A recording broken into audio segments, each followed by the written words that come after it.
આ બધી જ ભાંજગડ 100 મીટરની ઊંચાઈના લીધે થઈ. અત્યાર સુધી જેટલી પણ માહિતી બહાર આવી હતી એનાથી સરકારને કઠેડામાં મૂકવાની ઈચ્છા પણ થઈ.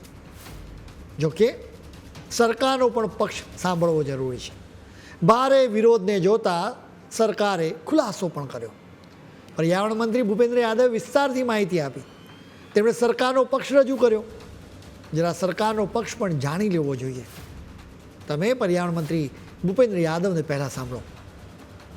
अब जब 100 मीटर ऊंची पहाड़ी को पर्वत माना जाता है तो केवल उसकी ऊंचाई पर्वत नहीं होती, ऊंचाई से लेके और धरातल तक, मतलब कोई भी पर्वत श्रृंखला ऐसी ईंट की दीवार की तरह खड़ी नहीं होती, वो एक बड़ी गोलाकार आकृति है। हाँ, उसका धरातल मतलब उसका जो बेस है जी, उसके धरातल से लेके और ऊंचाई तक जो जाएगी वो पूरी की पूरी 100 मीटर संरक्षित है।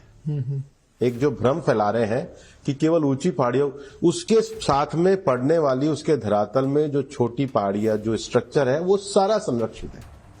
फिर एक पहाड़ी जो 100 मीटर की है और दूसरी पहाड़ी जो है उसके बीच में जो आधा किलोमीटर का क्षेत्र है, कितना, आधा किलोमीटर 500, उसमें जमीन है वो भी संरक्षित में आएगा, वो भी अरावली रेंज कहलाएगा। पर्यावरण मंत्री भूपेन्द्र यादवे 100 मीटरनी ऊंचाई विषे खुलासो कर्यो। हजी पण तमारा मनमा सवाल ऊभो थई शके के 100 मीटरनी ऊंचाई केम पसंद करी, 200 के 500 मीटरनी ऊंचाई पण पसंद करवामां आवी शक्य होत। सुप्रीम कोर्टने अरवल्लीनी पर्वतमाळामांथी माइनिंग माटे नीति अने नियमो बनाववानी जरूर लागी। माइनिंगमां रेग्युलेशन बनावता पहला ए नक्की करवुं पड़े के कयो पहाड़ अरवल्ली गिरिमाळानो भाग छे।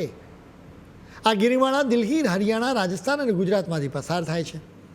હવે અરવલ્લીના પહાડોની ઊંચાઈની વ્યાખ્યા નક્કી કરવા માટે કમિટી બનાવવામાં આવી.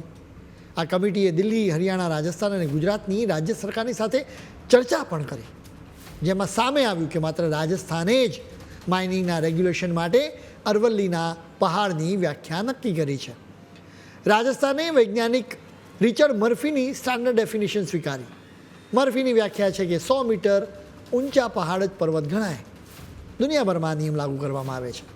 वही राजस्थान कई हमणा नियम लागू नहीं कर्यो, बल्कि आ राज्य में 9 जान्युआरी 2006 थी आ नियम लागू है।